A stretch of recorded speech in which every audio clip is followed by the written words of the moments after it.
Hey, Rebel Rouser. I'm Allen Voivod, and this is Star Wars 7x7.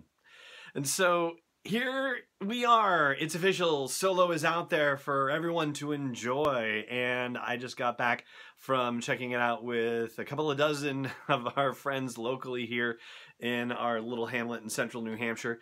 And this is the non-spoiler version of the podcast, so you're not going to hear anything that you don't want to hear. If for some reason that you've decided you're not going on Thursday night to see the movie, hey, not everybody does. Not everybody likes to, and that's totally cool.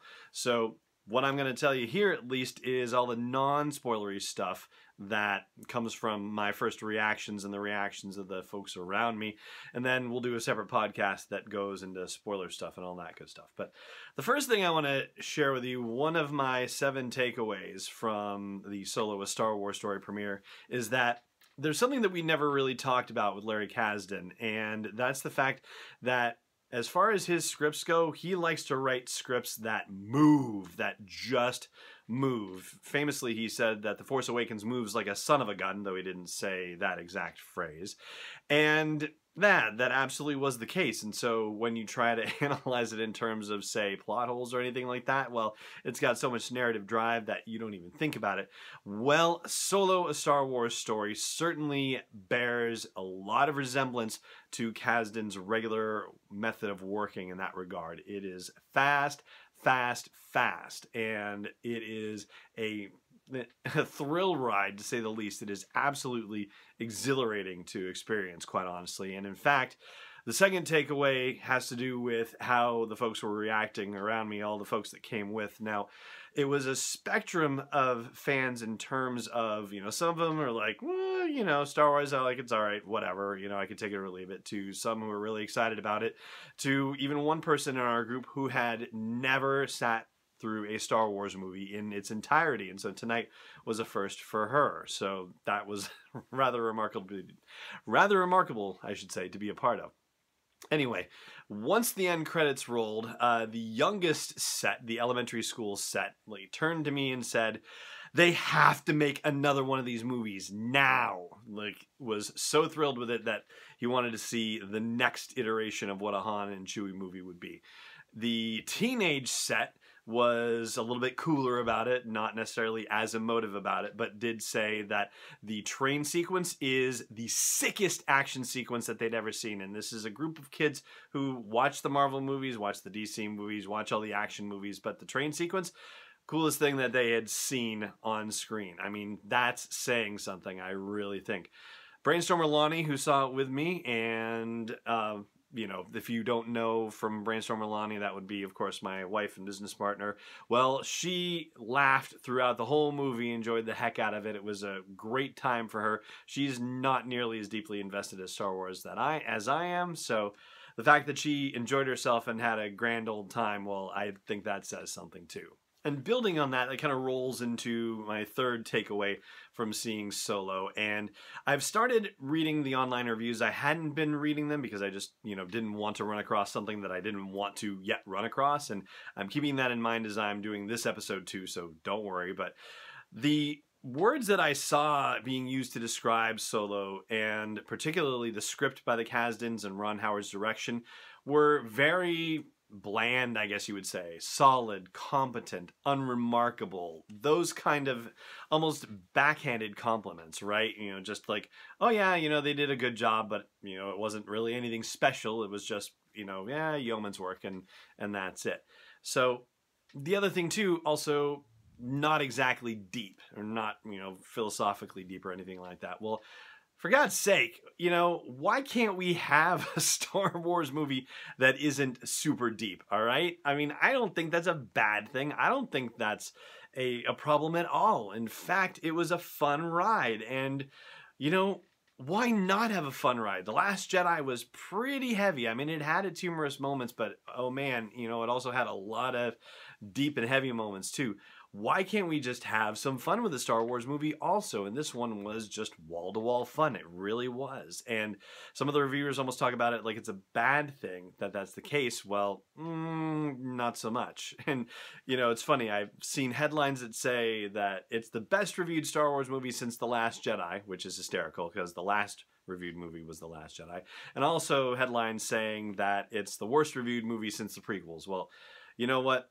I think it's time to say with movie critics, like, all right, movie critics, let it go, okay? And that actually rolls into the fourth takeaway that I want to share with you, which is this.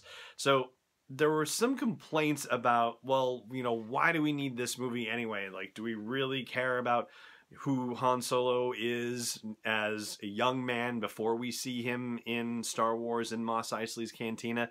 I mean, he was so compelling when you see him. He's a real Bogart type when he's sitting there and dealing with Chewie and Luke and Ben and then Greedo and all this stuff, and we don't need to demystify him or anything like that. Well, you know what?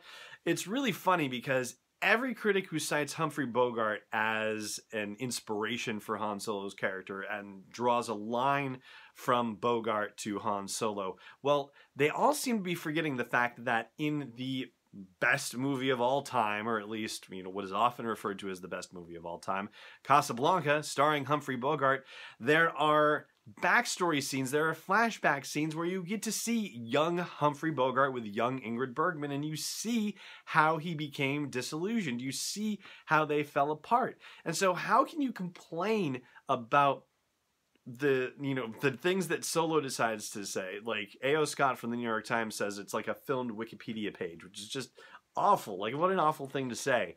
I mean, his right to say it, okay? But, how can you say that when you also say something about, hey, Bogart, Solo, Casablanca, young Han Solo? No, it doesn't work. Actually, it isn't A.O. Scott that drew the Bogart thing, but there were other critics who mentioned that. I'm like, this is just not fair. It's just not fair. All right, let's move on from that. Let's talk about Han Solo himself, Alden Ehrenreich, and our fifth top takeaway here. He did a fantastic job, but if you're trying to draw a line from Alden Ehrenreich to Harrison Ford, well, it's not really a line you can draw.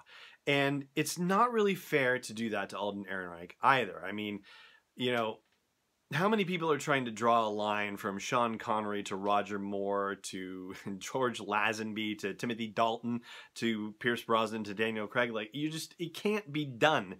It cannot be done. And for those of you who are unaware, that's James Bond, right? And it's just not an apples to apples comparison. It is really an apples to oranges situation. So you can't bag on Alden Ehrenreich because he is not supposed to be a young Harrison Ford. He is supposed to be a young Han Solo as best he can be delivered, and he's supposed to be delivered by the story that's being told, which delivers it very well. And Alden does a great job with it. I was very pleased. I never thought he felt forced. And in fact, a couple of the lines that were in trailers and teasers and commercials and whatnot that didn't make it into the movie, it turns out those were some of the scenes that when I saw them, I thought, okay, yeah, maybe the delivery could have been better on a couple of those, but those happened to be the ones that didn't make it into the movie. So that was really awesome. And then Donald Glover. So that's our sixth top takeaway. Does Donald Glover live up to the hype? And the answer is yes, absolutely he does. Yes. And I think Brainstormer Lonnie put it this way, where she said, like, his face just eats the camera. And I thought that was a rather odd way of putting it, but rather amusing at the same time. Just that, like, she's just, like, the camera just absolutely loves him, and he works with it really well. He owns the character of Lando without question, and so you can see why everybody is talking about the possibility of getting a Lando movie, or just saying that they want a Lando movie. Like, oh, please, please, please let there be a Lando movie. He does a terrific job with the character. And you can probably draw a clearer line from Donald Glover to Billy D. Williams. And so maybe, when you look at the comparison of Donald Glover to Billy D. versus Alden Ehrenreich to Harrison Ford, it's kind of hard to see. I mean, yeah, I guess you can make a fair point there, but again, kind of apples to oranges in its way too. And the last thing, just a little thing, but it's just something that I kind of want to pat myself on the back for. A while ago, this would have been in December, I guess it would have been, when we were looking at the Last Jedi Visual Dictionary. Maybe it was in January of this year.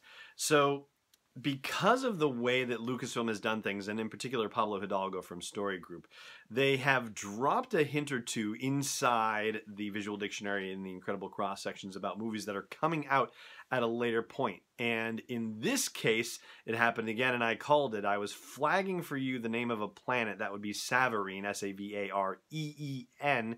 or Savarin, and there's mention of a Savarin Wisp card game that happens in the Last Jedi stuff, and so maybe that could have been like, oh, that's the planet where they invented that card game or whatever. But I was flagging for you to the possibility that that would be the name of a planet that showed up in Solo, a Star Wars story, and guess what? I was right. So I'm very excited about that. And because this is supposed to be non-spoiler, I won't tell you which planet is Savarin or Savarine. I can't even remember how to pronounce it. Only seen the movie once so far, so I've got a couple more to go, so I get those details hammered nicely into my head. Anyway, nice to be right and notice a pattern for once. That was a very cool thing.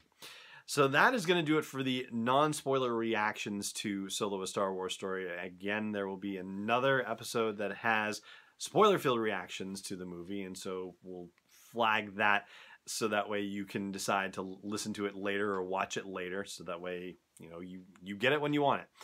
In the meantime, I'm just going to do a bit of Last Jedi trivia over at the audio version of the podcast. That's sw7x7.com/iTunes, or wherever you like to listen to podcasts. But for now, it just remains for me to say thank you so much for watching, and may the Force be with you wherever in the world you may be.